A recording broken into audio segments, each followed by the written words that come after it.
I often find myself juggling loads of different projects at once, but the problem is I can't bloody juggle, so I just end up with a load of neglected projects, just like this jar of oyster mushrooms that I've left on my windowsill. So recently I decided to focus all my efforts just on one project alone, and I'm going to start making mycelium leather.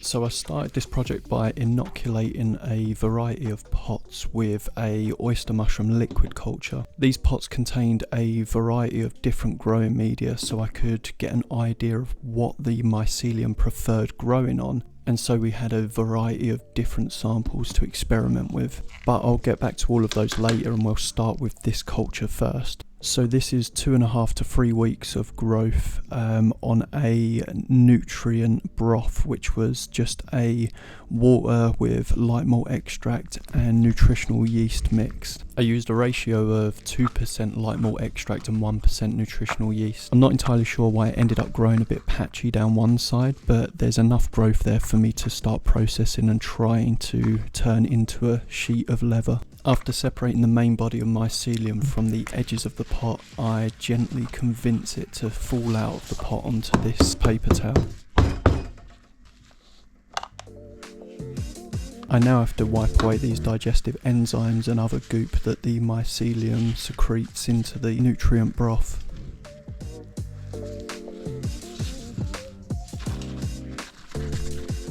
This sample is quite thin, so it is quite fragile, so I'm trying to handle it as delicately as possible because it will need to go through a little bit of processing before it becomes more like a piece of leather. I then add the sample to a stainless steel cup and I create a 20% glycerin to water mixture. The glycerin will act as a plasticizer, allowing the sample to become malleable once it's dried.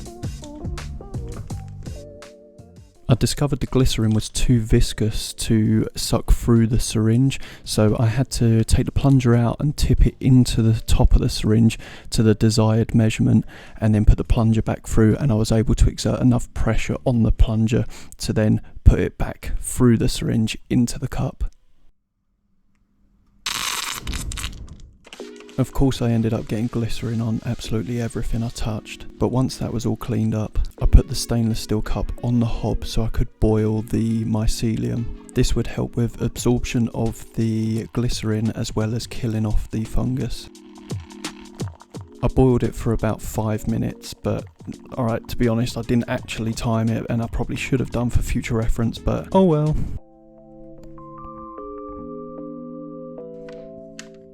I let it soak for a number of hours, and then I tried fishing it out with my grubby little fingers, but it wasn't working, so I used a lanky spoon instead.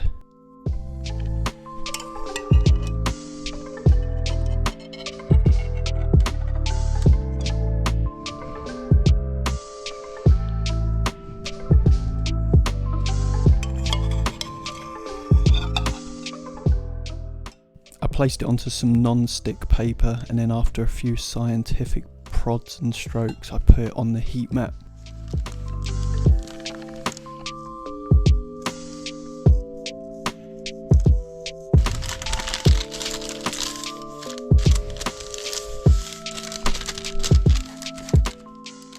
In the downtime while this sample was drying, I was already thinking of ways to improve this method, so I headed to the shop and I got some more supplies. For this experiment, I thought I'd try and use 100% cotton and soak that in a nutrient-rich broth in order to get the mycelium to fuse with the cotton, creating this hybrid material.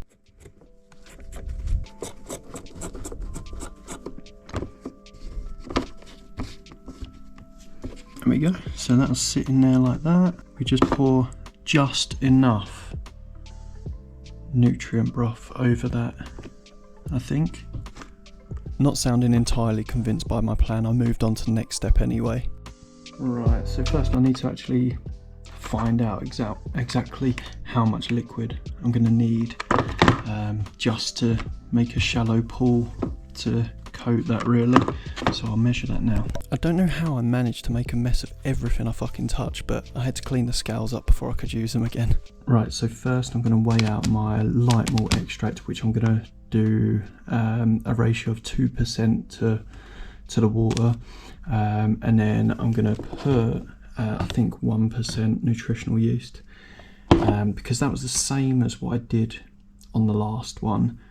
So I just want to do the same here, but obviously the only thing we're changing is, well, the size was scaled up a bit, and the adding the cotton as well. And yes, it is a fancy spoon, thanks for noticing. No, I torn my bag.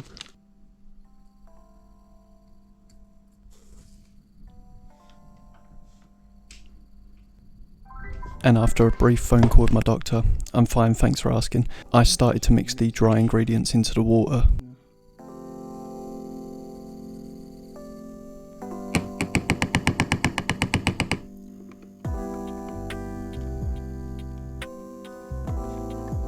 There is still a bit of sediment in there. I don't know if that's normal and if there's always sediment floating around and I've just not noticed before, but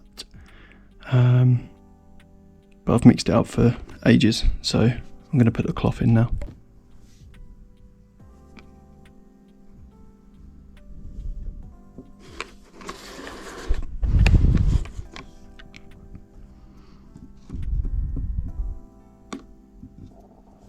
It's submerged more than I expected.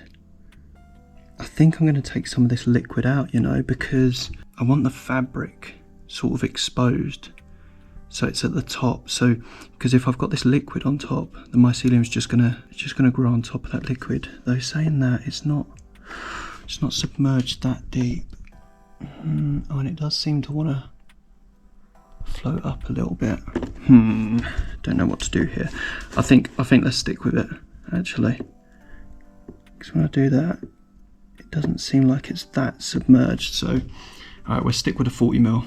After struggling to make that decision, I prepped the container for sterilisation and then put it in the pressure cooker for 45 minutes.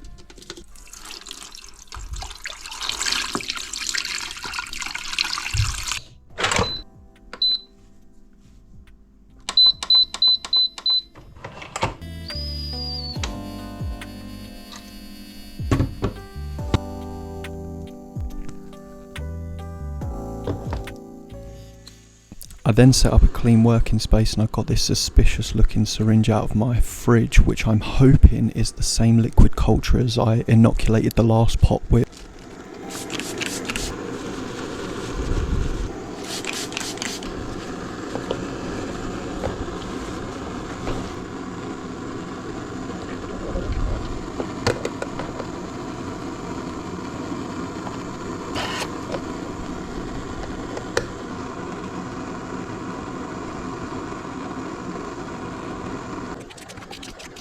Right, there we go. So it's inoculated now, and just gonna give it a little bit of a swish swash and integrate that liquid culture into the nutrient broth, and then I'll just incubate that for 2 to 3 weeks around, I don't know, I don't really know what the temperature is that my incubator sits at, but like maybe 30 degrees Celsius.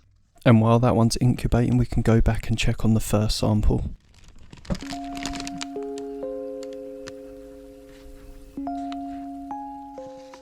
After examining it for a little while, I decided it still wasn't dried out enough, so I decided to take it off the heat mat and then put it on my radiator to dry it out quicker.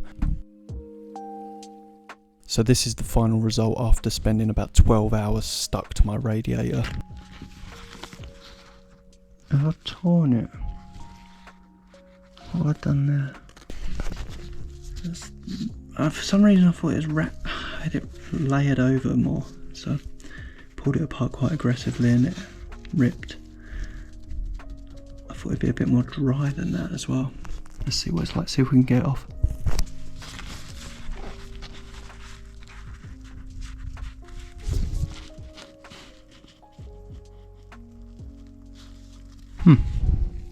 It's so gross. It's just like skin. I guess that's just like, that's sample number one. I'm gonna try and leave it on the radiator and dry it out a bit more. But I think that's as far as it's going to go, to be honest, because it's got the glycerin in it. So I think that's as far as it'll go, because it's so thin it will be quite fragile anyway. But but that's good. That's a good first sample piece, so we can compare everything else against this now. Okay, yeah, I've just taken the gloves off, and yet it's not dry. I mean, it's not wet to the touch at all. It's dry and it feels almost rubbery, like silky, rubbery sort of texture. It's quite nice. So now with our first sample of strange skin, we can now compare everything else from here to that very first sample. Right, as promised, well, look at these other cultures now as well. So we have, so what I've done is I've created, a variety of different media for the agar, what am I saying? Mycelium to grow on. So here we've got two different types. These ones are cocoa coir with agar mix, and then I've also got this type, which is dried leaves from reeds that I found while I was out on a walk, and mixed with agar as well. So and these seem to have been doing really well. These ones seem to be quite a bit more dense, and I was worried that by using cocoa coir and agar that it would create sort of an anaerobic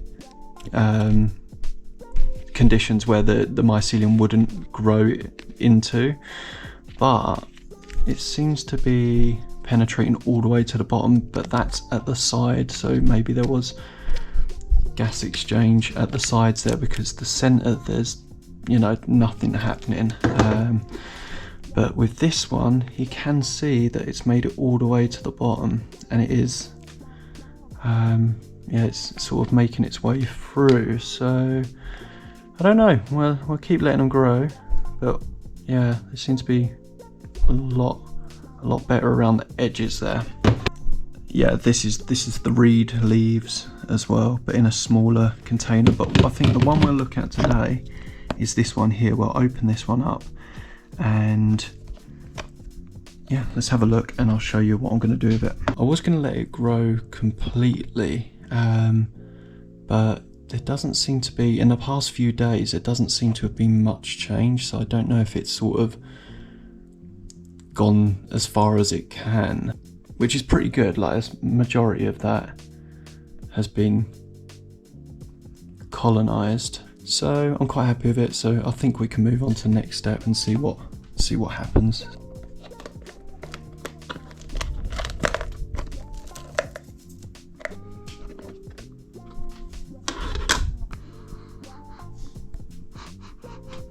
It smells amazing. Let's separate it from the edges.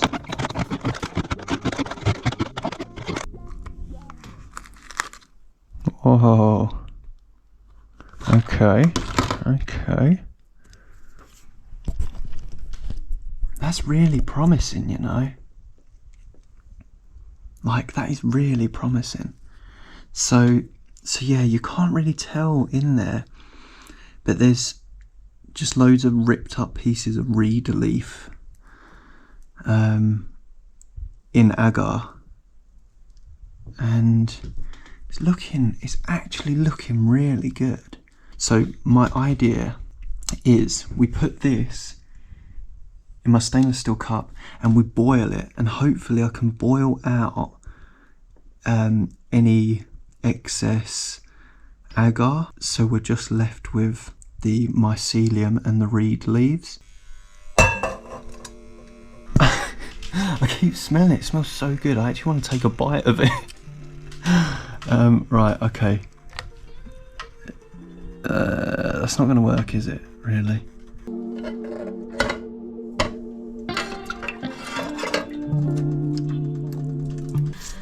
So so it's out of the stainless steel cup and into the aluminium mess tin instead, but I'm not sure the heat transfer is as good on the aluminium ones. So let's see how it goes. Oh, it's warming up though. It seems to be shedding lots of little bits, but I'm just assuming that's all these bits that grew around the edges and sort of up the plastic container. So yeah, I can't see that they would stay attached.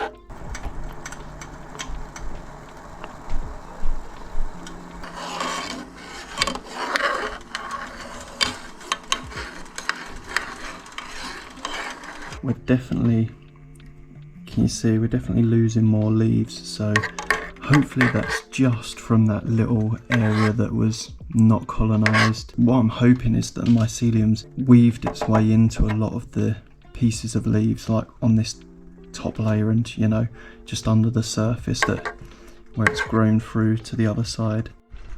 Right, here's the underside of it, so you can see the bits that have grown all the way through. Here's a bit of a void where it's lost some of the agar mass and the leaves that were packed in there as well. I need to boil it again with some glycerin as well to stabilize it, stop it from being so brittle. Right, I'm gonna suck the liquid out, measure how much liquid's left in there, and then work out my 20% glycerin ratio, and then put it back in and boil it again for the second run. It's unfortunate, but I made a big mistake here which I won't find out until later on.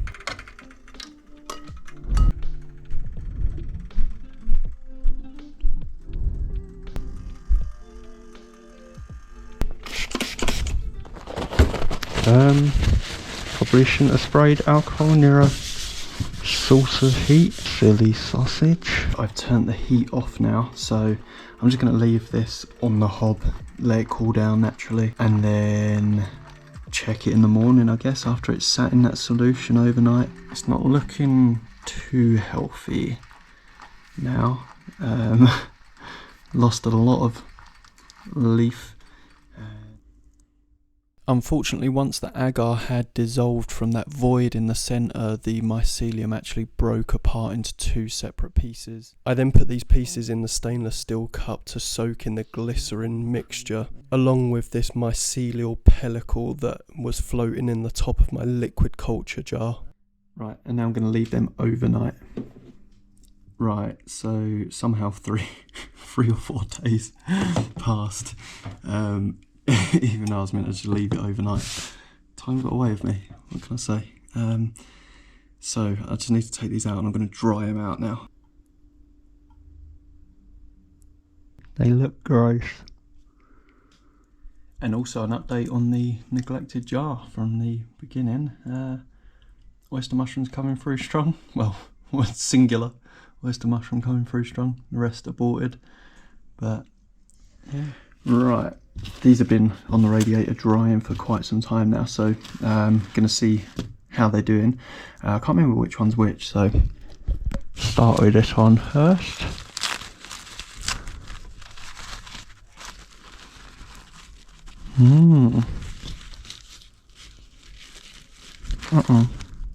Stuck. Oh no. That. It's so stuck, like,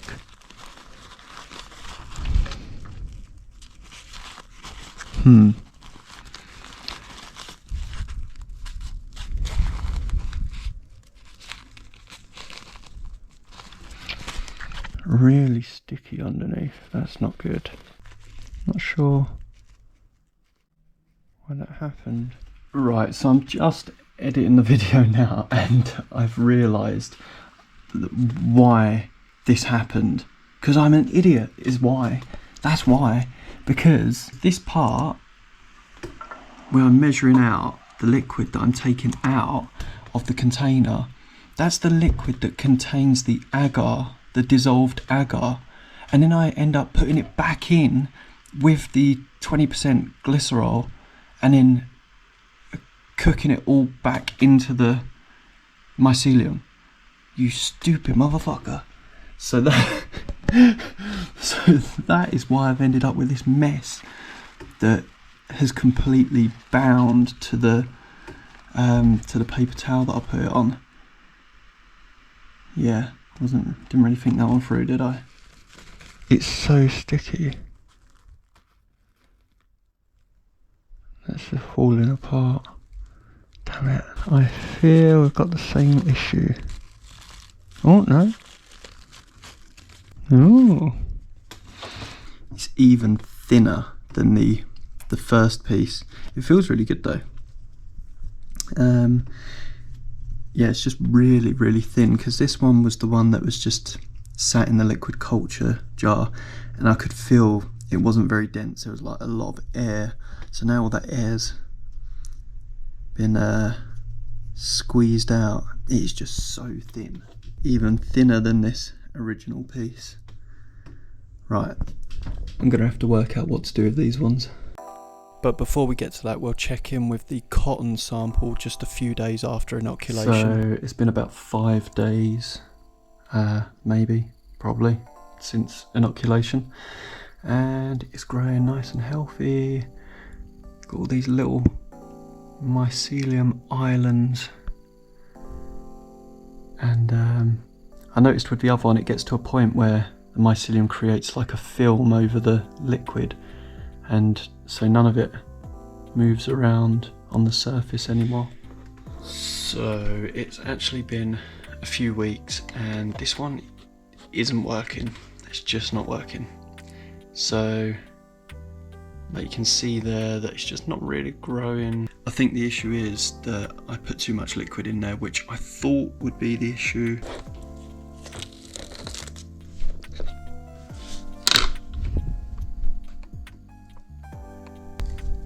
Oh, come back.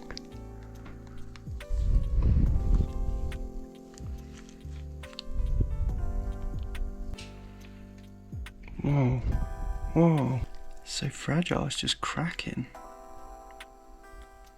Not really sure what's going on here. I wanted it to grow through, see, it hasn't grown through. So I don't think it's fused with the cotton. If I can peel it off, that means it's not fused with it. Yeah, it just peels straight off and the cotton is untouched. Yeah, there we go.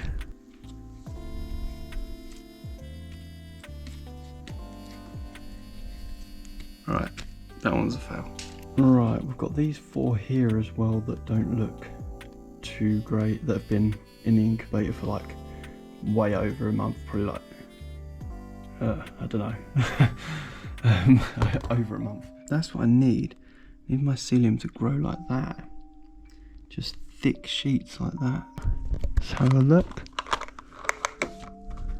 Ooh, wow.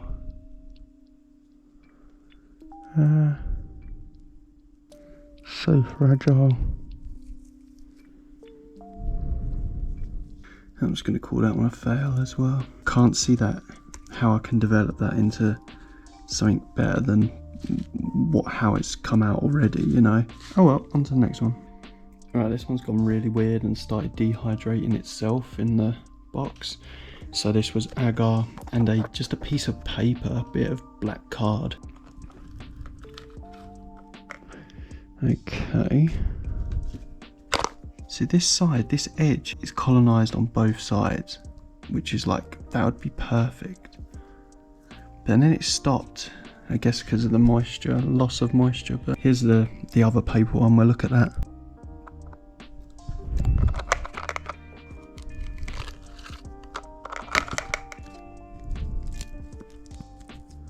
It tried, but I don't know, same song and dance as the other one really. Is it cocoa coir as well? Yeah, it feels like it. Oops. Yeah, same as the other cocoa coir one. It's very fragile. Just a thin layer on top.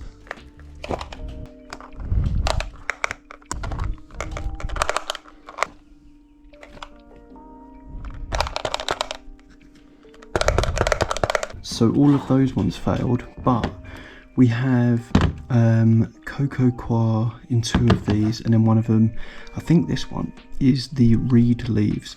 So it seems like what I believe is the pots here have held the moisture in better. I think the other one's just dehydrated. Despite the other ones failing, these ones have almost colonised 100%. So I'm just going to leave these another few days and then try and process them and see what happens. But these ones are quite exciting. Right, it's time to have a look at these. So I left them in the incubator for like another week, but nothing's happened. It seems like nothing's changed. So it seems like the mycelium's sort of gone a bit dormant. It's hard to tell if that one's been fully colonised. There's a bit of a darker patch there. So let's, what's going on with that? Whoa, yeah. The lid was hard to get off because mycelium had grown on it. Wow, there's so much liquid. Right, we've drained the liquid out, so I'm just gonna separate it from the sides first, and then we'll have a look.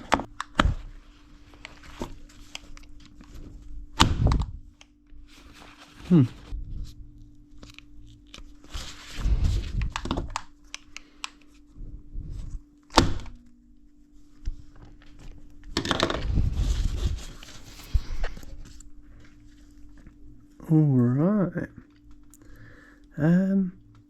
Right, again, it smells absolutely delicious. Interesting. Very interesting. So the bottom is really dry. So all that water that poured on top, I think in the incubator it was sort of evaporating, settling on the top, and then sort of just landing back on top of the mycelium and creating a dry environment underneath that the mycelium couldn't grow in, because that's gone, you can hear that, like paper. So I think I'm just going to boil it, try and get that excess agar out, and we'll go from there. But we'll look at the other 2 first, and we'll boil them all 3 of them together. Right, and then we've got these 2 here, which are both cocoa coir, but so the difference between these and the larger pots that we've already done is the larger pots was cocoa coir at the bottom and then agar just poured on top, whereas this, I mixed it all together.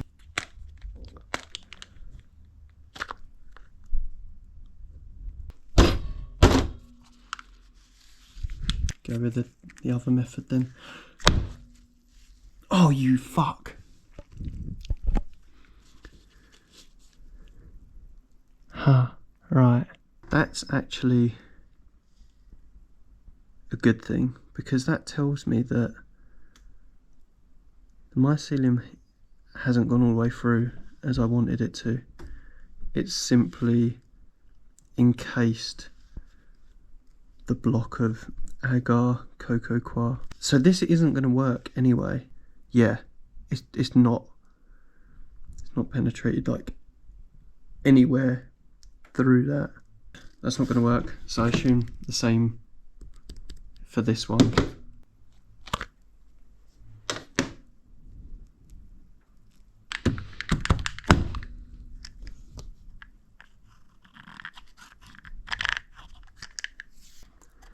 So the mycelium favoured growing on the plastic on that side instead of the actual block. Let's see, yeah, that just rubs away, so it's not gone through the block either. It just looks very tasty. Like, honestly, it does though, doesn't it? Look at that. Delicious. Right, we're going to boil up this sample now.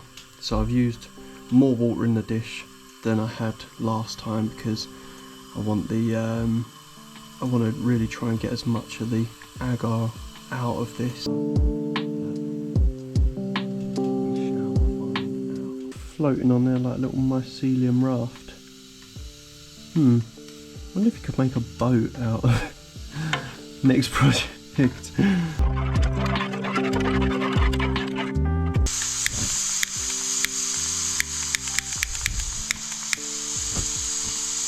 is going on there?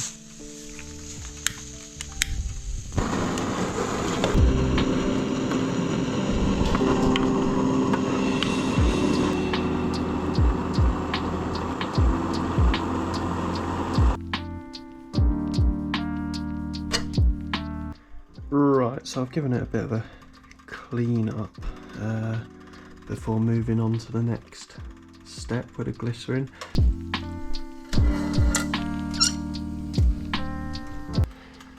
So I've turned the heat off and I'm just going to leave it to cool down, and then I'm going to leave that overnight and dry it out in the morning.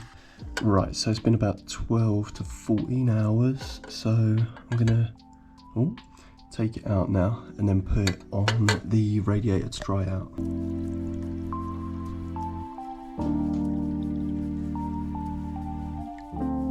Right, so it's been about 24 hours now, so we'll see what this one's looking like.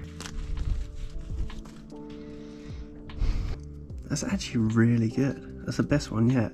It's not too fragile like the other one, and we've got the issue of little like flaky bits of leaves, but like that is actually really good. Like, look at it, it's so malleable, and it's tough.